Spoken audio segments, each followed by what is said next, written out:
Everyone, स्वागत है आपका हमारे एएस कोचिंग सेंटर में।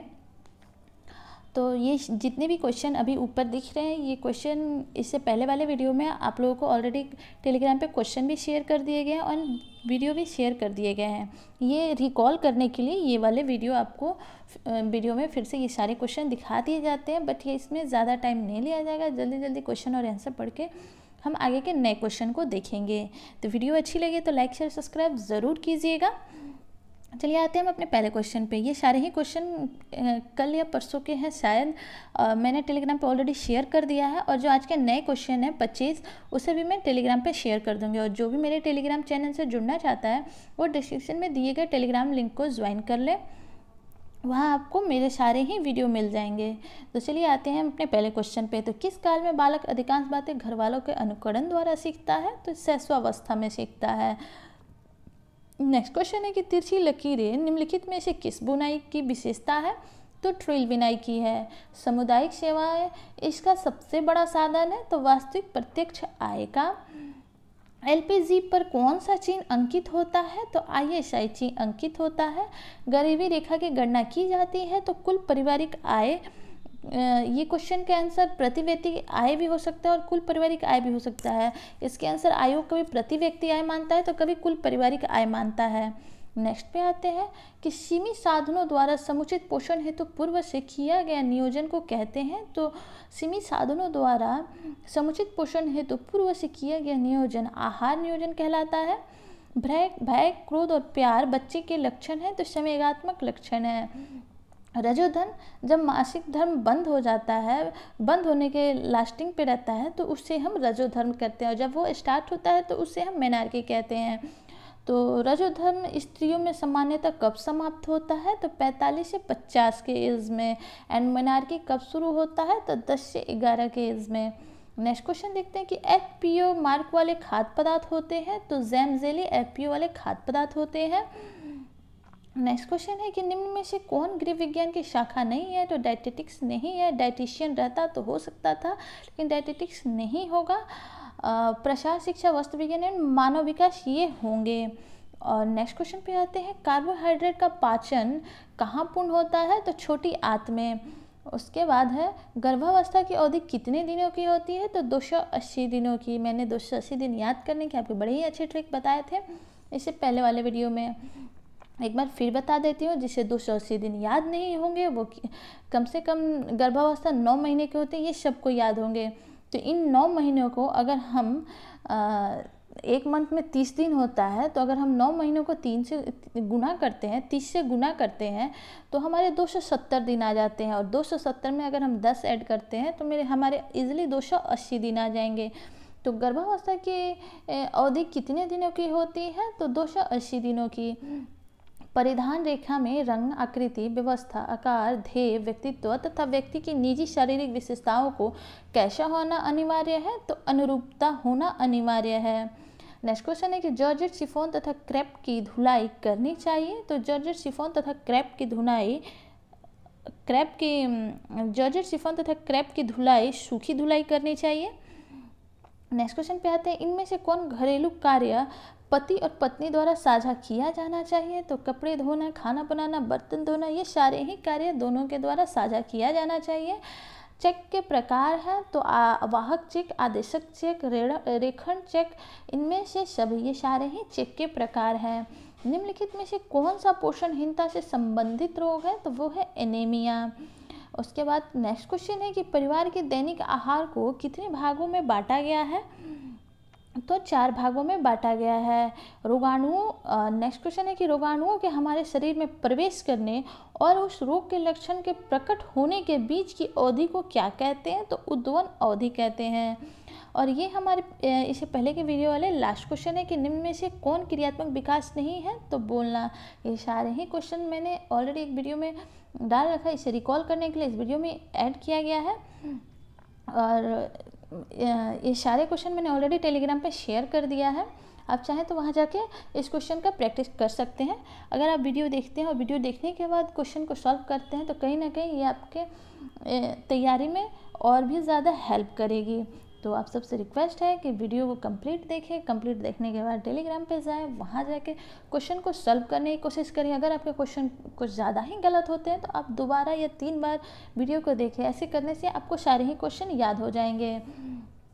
और हो सके तो मैं कभी, अगर फ्री टाइम मिलता है तो मैं कभी जितने भी क्वेश्चन अभी ऐसे प्रैक्टिस सेट के रूप में कराई हूँ, उन सारे क्वेश्चन को इकट्ठा करके आप सबको एक ही साथ एक वीडियो में दे दूँगी, ताकि आप अभी तक जितने भी ऐसे क्यूज बोर्ड से क्वेश्चन किए हैं तो वो सारे ही क्वेश्चन आपको रिकॉल हो जाएंगे। चलिए आते हैं नेक्स्ट क्वेश्चन पे। ये आज का हमारा नेक्स्ट क्वेश्चन है और आज के हमारे 25 क्वेश्चन हैं। तो नवजात शिशु की हृदय की गति कितनी होती है? 70 से 90 प्रति मिनट, 80 से 110 प्रति मिनट, 90 से 110 प्रति मिनट या फिर 120 से 140 प्रति मिनट।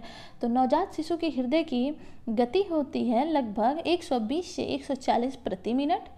नेक्स्ट क्वेश्चन पे आते हैं कि बालक का मन एक खाली स्लेट है। पहले ऐसा क्वेश्चन पूछता था और ये क्वेश्चन TGT में तो आता ही है, CTET और टेट में भी ये क्वेश्चन पूछा जाता है। तो बालक का मन एक खाली स्लेट या फिर टेबुलर आशा है। टेबुलर आशा भी दे सकता है आपको कंफ्यूज करने के लिए। तो बालक का मन एक खाली स्लेट है या टेबुलर आशा है, यह विचार दिया था तो किसने दिया था? तो यह विचार प्लेटो का है। नेक्स्ट क्वेश्चन पे आते हैं। बीटा स्पॉट किसकी कमी से होता है? कैल्शियम की, विटामिन ए की, विटामिन बी की एंड आयोडीन की। तो बीटा स्पॉट्स आँखों की बीमारी होती है और आँखों में जो वाइट धब्बे पड़ जाते हैं उसे ही हम बीटा स्पॉट्स कहते हैं। और हम बहुत ही अच्छे तरह से पढ़ चुके हैं कि आँखों की किसी भी बीमारी के लिए विटामिन ए जिम्मेदार होता है। तो अगर विटामिन ए की कमी होती है तो बीटा स्पॉट्स हो सकता है। नेक्स्ट क्वेश्चन पे आते हैं। प्रसार शिक्षण अध्ययन प्रक्रिया का अंतिम चरण कौन सा है? तो प्रसार शिक्षण का प्रक्रिया का सबसे अंतिम चरण संतोष होता है। अगर हम किसी कार्य को करते हैं और कार्य को करने के बाद हमें संतोष की प्राप्ति होती है तो वो सबसे लास्ट प्रोसेस होता है। कार्य को ख़त्म करने या फिर करने से पहले हमें संतोष की प्राप्ति कभी नहीं होगी। चलिए आते हैं नेक्स्ट क्वेश्चन पे। ट्रिप्टोफैन है, तो ट्रिप्टोफैन क्या है? आवश्यक वसीय अम्ल, अनावश्यक वसीय अम्ल, आवश्यक अमीनो अम्ल या फिर अनावश्यक अमीनो अम्ल। तो ट्रिप्टोफैन क्या है? तो ट्रिप्टोफैन एक आवश्यक अमीनो अम्ल होता है। नेक्स्ट क्वेश्चन पे आते हैं। नेक्स्ट क्वेश्चन हमारा कि क्वार्ट्ज नेकलेस एक बीमारी का लक्षण है जो निम्नलिखित में से किस पोषक तत्वों की कमी से होता है? तो आयरन, कैल्शियम, राइबोफ्लेविन या फिर नियासिन। तो किसकी कमी से होता है? क्वार्ट्ज नेकलेस एक बीमारी का लक्षण है जो कि किसकी कमी से होता है? तो ये कैल्शियम की कमी से होता है। ये कैल्शियम की कमी से होता है। नेक्स्ट क्वेश्चन पे आते हैं। स्वाइन फ्लू श्वसन तंत्र का एक संक्रमण है जो निम्नलिखित कारणों से होता है? H1N1 से, H5N1 से या फिर H7N9 से या फिर H9N2 से, H9N2 से।